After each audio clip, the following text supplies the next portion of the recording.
Khaled M. Yes, ma'am. And if y'all don't know who he is, like, you guys definitely need to go Google, YouTube. This right here is one of like the new school. Like, we're not gonna fully classify him as a political rapper because he's also doing other things with his music, like trying to be more mainstream. But for the time being and things that you are seeing now, it's absolutely political hip hop. And you know, I think that that's great that you're speaking to our generation about something that a lot of people misunderstand. You know what I mean? Like, Right. the whole situation, they misunderstand the whole thing, and I think that that's awesome. Read about your dad. Yeah. You know, that's deep. That's really deep. Tell them about your dad. You can tell it better than I can, because I just read. It was awesome. My father was in jail for more than 5 years in Libya, and he was tortured every single day for being part of it. It was part of a student protest. That's all it was. You know what I mean? He eventually escaped. He escaped jail. He made it to Tunisia on foot, and eventually to Egypt. And he helped start an opposition group against Gaddafi's regime. And basically was on the run for a long time, country to country, while Gaddafi's goons were after him. So we lived the first few years of my life in the States, in London, and Egypt, and Sudan, you know, all over, just bouncing back around. And eventually grew up in Lexington, Kentucky, which sounds random, but that was like the headquarters of the opposition movement. And they made it a random place on purpose because they wanted to go somewhere fresh where there was no, they didn't have to worry about who's a spy, who's not a spy. And I mean, that's history. That's awesome. How would you, well, if there was one thing that you wanted anybody from the new generation, like a 90s baby, because 80s babies, 90s babies, we have different, you know, thought processes. But if there was one thing that you wanted to say to them about, you know, following your dreams and trying to do something different, because you're completely unique in your own right, you know, what's some advice that you have? And I know you've gone through a lot, you know, with a lot of bumps along the way, trying to do what you want to do. I mean, at the end of the day, and this is why I do my music, I try to be a voice for the voiceless. At the end of the day, nobody can shut you up. Nobody can stop you. We got all the tools we need. Internet, whatever it is that you're trying to do, there's a way for you to be heard. You know, you can be heard, whether it's music, whether it's graffiti, whether it's writing articles, whether it's acting, whatever talent you got, whether it's being a makeup artist, you know what I'm saying? Whatever you want to do, there's an outlet that you can create for yourself. And just don't wait for a handout. Just have tunnel vision, go out there and do it. You know what I mean? And be personable, build bridges. You know what I'm saying? If somebody wants to help, that's icing on the cake, that's cool, but you know, just don't depend on anybody. Just go out there and get it. I heard that. I heard that. And this is, I always say, it's a popular spoken free question. What books do you recommend people, like young people, to read that will help inspire them on their journey to, you know, happiness? Because you're all about happiness. Yeah, for sure. The autobiography of Malcolm X. I'm huge on it. One, just to see the story of this man was so inspiring. You know what I mean? He basically taught himself to read when he was in jail, you know what I mean? And it's ironic because I just had a show last Saturday in Harlem at the Malcolm X Center with Immortal Technique, and I stood right in the spot where he was shot and killed at. Wow. Which was extremely powerful. And I didn't know that that was the same place till I got there, because I was like, oh, he got shot at the Audubon. I didn't learn until later that they renamed the place across the street the Audubon, and what's currently the Malcolm X Educational Center is where he gave that last speech. But definitely the autobiography of Malcolm X. And then another book that, if you're somebody from a background maybe similar to me, I feel like definitely my people, whether it's being African or Arab or Muslim or whatever, you know, we're under a lot of scrutiny. People don't really understand where we're coming from. It's a lot of propaganda out there.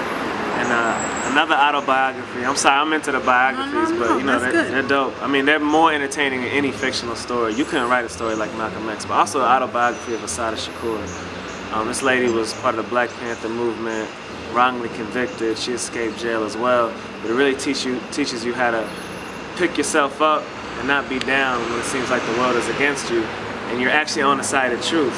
You know what I mean? It'd be different if you were doing some messed up stuff and everybody's against you, but you're really fighting for truth, fighting for freedom. The world is against you. It kind of teaches you how to pick yourself up and fight through it all and make it to the top.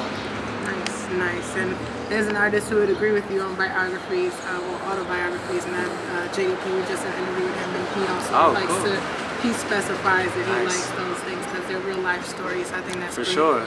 You know, and a fictional book could definitely inspire you. Of course. But you know, you might be like, yeah, but that's just the author wrote that. I can't do that. I can't be like that. But when you're reading these stories of real people that came from nothing, it's not like they had an advantage growing up. These people came from nothing. So if they can do it, we can do it. Definitely. Absolutely, absolutely. And what would you classify your music as? Like, what for you is the real message? Because we all know, y'all don't know, but well, if you do your research, you'll know. CNN, ABC News, whole bunch of outlets, and I even saw, you know, you kind of got a small beef with MTV. I saw that. I read up on that. I was like, you know, I understand, you know, where you're coming from, you know, as far as I love everybody. Of course you love everybody, you know, but I like understand on the independent scale, you know, when you're trying to do something and it should mean a lot more than, you know, something else. You know, and you feel like the message is a lot bigger than other things that are kind of petty and, you know. I mean, I'll be real with you. Like, I don't even feel like the music that I make is conscious or political. I was telling somebody the other day, like, it's really regular. I mean, I feel like to say that what I'm talking about is conscious is really underestimating your everyday person. Because if me and you talking, and think about like the conversations you have with your friends, what percentage of your conversations with your friends is talking about popping bottles and dropping it low? It's really not like, I'm not even saying conscious, special, super intellect. I'm talking about normal stuff that we actually talk about. Like, it's real life music. I just try to be sincere in the music. And people will label it maybe as conscious because it's not super dumbed down, but you know, I definitely don't want anybody to ever think I'm trying to be preachy or tell people how to live. It's not about that at all. It's just talking about stuff that I actually think is interesting. You know, it's no holier than thou. You know, I don't like that mentality, but I think it's just more realistic. Like, I know people that go out, high rollers, ballers, and even those people don't sit down and have conversations like, man, I made it rain last night so hard. You know, it's not even realistic. So I think my music is just real life music, you know, struggle music. But I would say to call it conscious is kind of, it's kind of an insult to the everyday person, because it's like saying it's over their head when it's not over their head. You know, everybody can relate to it. I think I label conscious as wake up music. You know what I'm saying? Like, and I mean that on the you know, tuning into something deeper than you. Well, it's not even like I mean, for the word conscious, like we know what we're talking about. So it's not even about that, but just in general, like to the music fans, some people might get turned off and be like, oh, they're trying to teach me something, preach or whatever. And really, it's just relatable music. It's music that you can relate to. There's other music that you could like, but not a lot of people can relate to it. You know what I'm saying? And for independent artists coming up, it really, to me, it doesn't make sense to rap about, you know, money, for example. Because if I want to listen to somebody rap about money, I'm going to listen to Jay-Z. He got more money than you. Jay-Z got more money than me. So if I can listen to, I'm going to listen to somebody that's sincere in their art and that's really living what they're talking about. So I feel that. That's all it is. I feel that. What was my next question? Oh, you worked with Low Key. He's Iraqi, right? Iraqi or he's half Iraqi, half British. Wow, yeah, I think that's crazy. That's an ill combination. And because I'm not familiar, but like, what is that like when you guys work together? What was that like? It's amazing. You know, MTV just named him one of the top 10 artists out of the UK. He's definitely, I mean, he's one of those dudes that really show what you can do independent. He wasn't popping on the blogs, none of that. He just released his album, top 10 on iTunes. You know what I'm saying? No label, no backing. A lot of people say he's like the Immortal Technique of the UK. Personally, I think he's a lot more talented. Not mad. But you know, he's just sincere, man. When we made "Can't Take Our Freedom," a song that was kind of at the time speaking about what was going on in Libya, before the press was in Libya, before NATO was involved, before anybody had their hands in Libya, when there was no media. We put out this footage of what was going on and really wanted to raise awareness. But he just supports the struggle. And if you listen to the song "Can't Take Our Freedom," I don't actually mention Libya or Gaddafi in the song. It's like general. If you watch the video, you know. But if you just hear the song, I feel like I made it intentionally so that anybody that's facing struggle or injustice can relate to it.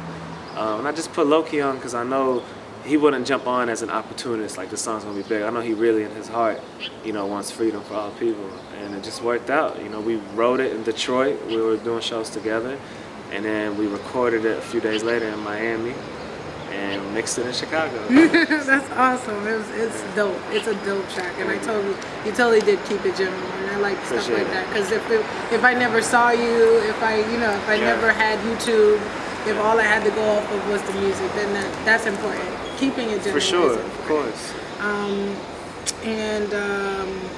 What's your next move? Like, what's your next show? You know, where can people look out for you? Man, you got a lot of time on your hands? Give me your top. Well, next this is three, like this is where we're like releasing everything. Cool. When Libya was going on, a lot of my fans maybe got impatient. A lot of them stayed real patient because I have music videos in the vault that just didn't match the mood that I was in. Because we got a lot of people dying that I know personally, and even for a lot of my fans, it didn't match the mood. But now we're good. We're keeping it moving. You can expect a lot of videos. Lights Out will be coming out soon. Follow My Lead will be coming out soon. Thank you. And I'm in the middle of my first headlining tour, which is the Freedom Tour. So we just got done in New York. Did like 4 shows in New York. Did the CMJ Music Marathon. Rocked it in Philly 2 nights ago. And I'm going to Egypt in a few days. So we'll be in Egypt. We're hitting Montreal, Los Angeles, Twin Cities, Flint, Michigan, all around. So definitely expect me on the Freedom Tour. And we're just building. I mean, that's the main thing. Just get with us. You know the website, thisiskhaledm.com, KHALED. And Twitter, Facebook. We just hit more than 10,000 fans on the Facebook page, so that's a beautiful thing. Nice. And that's it, man. You can just really expect a strong string of releases. We've been kind of just building up the fan base and touring a lot, but now it's like the push. This is where people are going to really start hearing about Khaled that maybe didn't know about me before. Interview with us, Spokenfree. It's my pleasure. And you know, he is absolutely speaking freely. Like I don't know her. I just met her. She don't got no incentive except that I paid her $100. No, he didn't. No, I checked it out myself. You know how I am. I go online and check out all the music. Shout out to Brianna for sending it to me. I really appreciate it. You know, another person who believes in the movement. I totally believe in this, and you know, I wish you the best of luck, and I would definitely do. You know, I know that we as a company will do our job to help promote it because it's dope. It really is dope. Like it's real powerful, and you know, you guys, we need more powerful, positive people like this dude right here. So support him. And go look him up on YouTube and Twitter and Google, all that stuff. All right? Peace.